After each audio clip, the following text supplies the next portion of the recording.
Welcome friend, आज की video में हम बात करेंगे जून एग्ज़ाम के बारे में।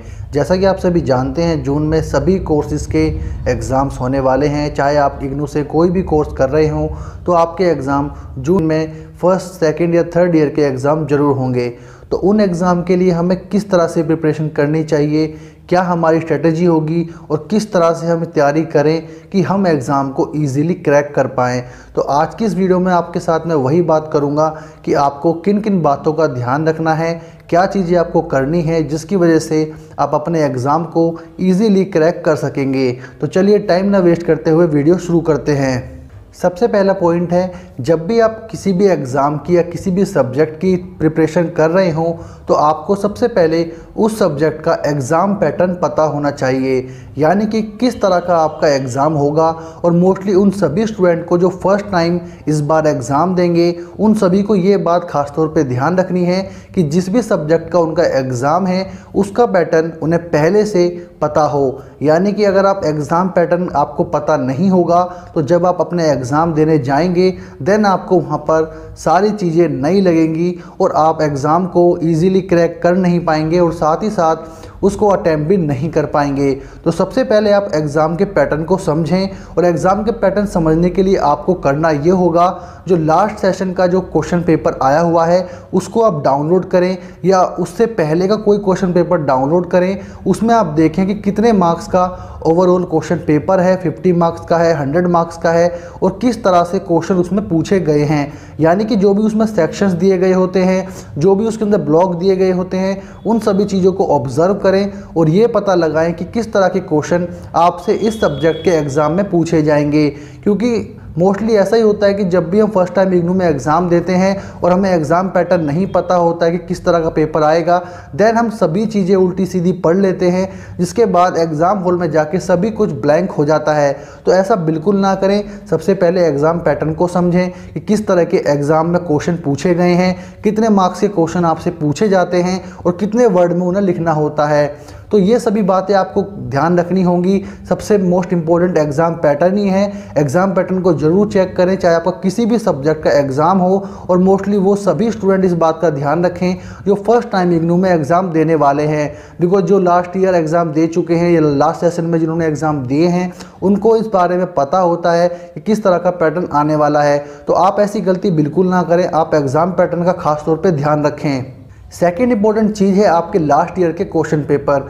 लास्ट ईयर के क्वेश्चन पेपर आप ज़रूर डाउनलोड करें, उससे आपको काफ़ी कुछ बेनिफिट ज़रूर होगा। क्योंकि काफ़ी बार ऐसा भी होता है कि जो लास्ट सेशन या लास्ट ईयर के क्वेश्चंस होते हैं वो आपके एग्ज़ाम में आ जाते हैं। तो कह सकते हैं कहीं ना कहीं रिपीट क्वेश्चन ज़रूर होते हैं। तो आप इस बात का खास तौर पर ध्यान रखें। बट ये सजेशन मैं इसलिए नहीं दे रहा हूँ कि सभी के साथ ऐसा होगा।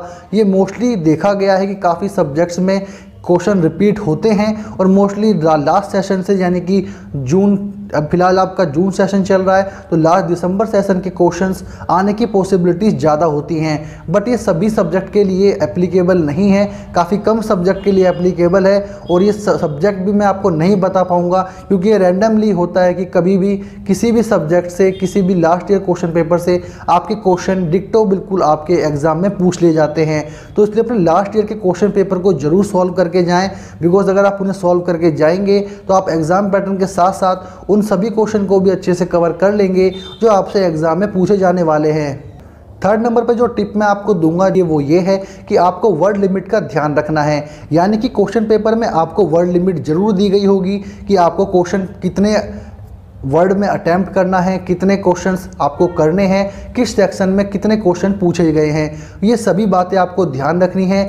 मोस्टली जिस क्वेश्चन में आपसे वर्ड लिमिट दी गई हो कि आपको 500 वर्ड या 200 वर्ड में इस क्वेश्चन का आंसर देना है, उस चीज़ का खास तौर पे ध्यान रखें। बिकॉज अगर आपका क्वेश्चन 5 नंबर का है और आपसे 200 वर्ड में उसे लिखने के लिए कहा गया है और आप उसे सिर्फ 50 से 60 वर्ड में कवर करते हैं तो आपको वहाँ पर कंप्लीट मार्क्स नहीं मिलेंगे। तो इसलिए वर्ड लिमिट का खास तौर पे ध्यान रखें, डीपली स्टडी करें ताकि आप उसमें से पॉइंटों को फाइंड आउट कर सकें। लास्ट पॉइंट है, आपको कंप्लीट स्टडी मटेरियल को नहीं पढ़ना है। अगर आप कंप्लीट स्टडी मटेरियल इस टाइम पर पढ़ेंगे तो आप उसे कवर नहीं कर पाएंगे। पाएंगे। ये टाइम बिल्कुल पीक टाइम है, आपका एग्ज़ाम स्टार्ट होने वाले हैं, ज़्यादा टाइम आपको नहीं मिलेगा।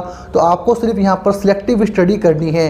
सिलेक्टिव स्टडी का मतलब है कि आपको उन सभी क्वेश्चंस को फाइंड आउट करना होगा जो क्वेश्चंस रैंडमली पूछे जा रहे हैं और जिन क्वेश्चन के आने की पॉसिबिलिटीज़ ज़्यादा हैं। तो आप उन क्वेश्चन को फाइंड आउट करके ही स्टडी को करें। अगर आप पूरे स्टडी मटेरियल को पढ़ने बैठेंगे तो आपको वहाँ पर टाइम नहीं मिल पाएगा और कहीं ना कहीं आप अपनी स्टडी का टाइम खो देंगे, जिसका आपको खामियाजा एग्ज़ाम के टाइम पे भुगतना पड़ेगा।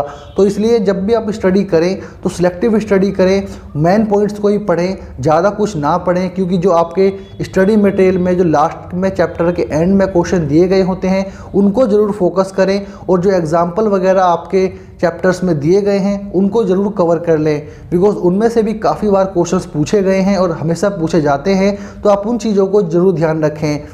एंड इम्पोर्टेंट क्वेश्चन के लिए मैंने ऑलरेडी काफ़ी सारी PDF फाइल यानी ई बुक्स बनाई हैं, जिनमें काफ़ी सब्जेक्ट्स के मैंने इंपॉर्टेंट क्वेश्चन स्टूडेंट को दिए गए हैं। हालांकि ये सभी ई बुक पेड हैं होंगे, बिकॉज ये सभी मैंने इंडिविजुअली नहीं बनाई हैं। ये मैंने और जो इग्नू के फॉर्मर स्टूडेंट हैं और जो कुछ टीचर्स हैं उनके साथ मिलकर इन PDF को प्रिपेयर किया गया है। मोस्टली ये जो PDF मैंने इंपॉर्टेंट क्वेश्चंस की तैयार करवाई हैं, ये सभी उन्हीं क्वेश्चंस पर बेस हैं जो रिपीटेडली पूछे गए हैं और जो फ्रीक्वेंटली आते रहते हैं और जिनके चांसेस ज़्यादा हैं आपके एग्ज़ाम में आने के लिए। इन क्वेश्चंस की मदद से आपको सब कुछ नहीं पढ़ना पड़ेगा। आपको 20 से 30 क्वेश्चन का एक क्वेश्चन बैंक दिया जाएगा। उन क्वेश्चन को अगर आप कवर कर लेते हैं तो आप इजीली पास हो सकते हैं। तो ये सभी बुकलेट मैंने ऑलरेडी डिस्क्रिप्शन में इसका लिंक दिया हुआ है, आप वहाँ जाकर देख सकते हैं कि आपके सब्जेक्ट की PDF फाइल अगर अवेलेबल होगी तो आपको वहाँ पर मिल जाएगी। और जल्दी ही और बाकी सब्जेक्ट के जो इंपॉर्टेंट क्वेश्चंस हैं वो भी अपडेट कर दिए जाएंगे। और ये इंपॉर्टेंट क्वेश्चन इसलिए आपके लिए दिए गए हैं ताकि आप सही समय पे बिल्कुल सही क्वेश्चंस को पढ़ सकें, आप अपना ज़्यादा टाइम पूरे स्टडी मटेरियल को पढ़ने में वेस्ट ना करें। एंड काफ़ी स्टूडेंट का ये मुझसे क्वेश्चन था कि क्वेश्चन बैंक को लेकर कि सर आप इनको पेड क्यों दे रहे हैं, आप इन्हें फ्री में दीजिए। तो इसका जवाब ये है कि मैं आपको फ्री में ये चीज़ अवेलेबल नहीं करा पाऊँगा, बिकॉज जो मेरे सब्जेक्ट्स हैं मैं उनको तो फ्री में दे सकता हूँ, बट उससे अलग मैं फ्री प्रोवाइड नहीं करा पाऊँगा। बिकॉज जो स्टूडेंट और जो टीचर्स इनको प्रिपेयर करने में मेरी हेल्प कर रहे हैं वो सभी मुझसे चार्ज लेते हैं, जिसकी वजह से मुझे भी आपसे मिनिमम चार्ज लेना पड़ता है। इसलिए मैंने इनकी कॉस्ट काफ़ी रिजनेबल रखी है ताकि हर कोई इसे अफोर्ड कर सके। बिकॉज अगर मैं ज़्यादा चार्ज इसके लिए रखता तो हर कोई अफोर्ड नहीं कर पाता। 50 रुपीज़ एक मिनिमम अमाउंट है और मोस्टली स्टूडेंट इसे अफोर्ड कर सकते हैं। सो आप भी अगर अपने सब्जेक्ट्स के इंपॉर्टेंट क्वेश्चन चाहते हैं तो आप कमेंट करके बताएं और साथ ही साथ आप लिस्ट को ज़रूर चेक करें। अगर वहाँ पर आपके सब्जेक्ट्स होंगे तो आप वहाँ से उन्हें परचेस कर सकते हैं। एंड लास्ट टिप जो मैं आपको दूंगा जून 2019 एग्ज़ाम के लिए वो ये है कि आप जो इग्नू की हेल्प बुक आती हैं मार्केट में या ऑनलाइन मिलती हैं, चाहे वो नीरज पब्लिकेशन की हो या JPH पब्लिकेशन की हो या अदर काफ़ी पब्लिकेशंस हैं जिनकी बुक्स हेल्प बुक आती हैं, तो आप उनको परचेस कर सकते हैं। ये मैं इसलिए कह रहा हूँ बिकॉज स्टडी मटेरियल काफ़ी हैवी होता है, काफ़ी सारी बुकलेट होती हैं जिनको हम लास्ट टाइम पर नहीं पढ़ सकते हैं।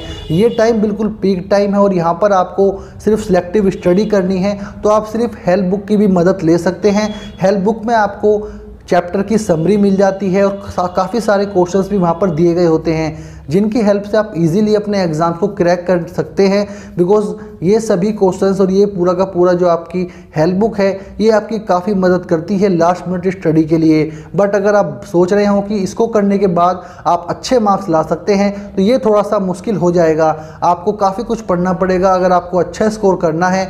तो मैंने आपको जो भी ये पॉइंट्स इस वीडियो में बताए हैं वो काफ़ी हेल्पफुल रहेंगे आपके लिए अगर आप इन्हें फॉलो करते हैं। और जो भी स्टूडेंट ई बुक्स परचेस करना चाहता है या इंपॉर्टेंट क्वेश्चन का क्वेश्चन बैंक लेना चाहता है तो वो मुझे कमेंट बॉक्स में कमेंट करके बताए कि उनके कौन कौन से सब्जेक्ट हैं। मैं अपनी फैकल्टी से इस बारे में ज़रूर बात करूंगा। अगर वो सभी इन सब्जेक्ट्स को प्रिपेयर कर सकेंगे तो डेफिनेटली आपके लिए वो सब्जेक्ट के इंपॉर्टेंट क्वेश्चन अपडेट कर दिए जाएंगे। सो उम्मीद करता हूँ ये वीडियो आपके लिए काफ़ी हेल्पफुल रही होगी। सो मिलता हूँ आपसे नेक्स्ट वीडियो में कुछ और इन्फॉर्मेशन के साथ। तब तक के लिए अपना ध्यान रखिएगा। Thank you so much for watching.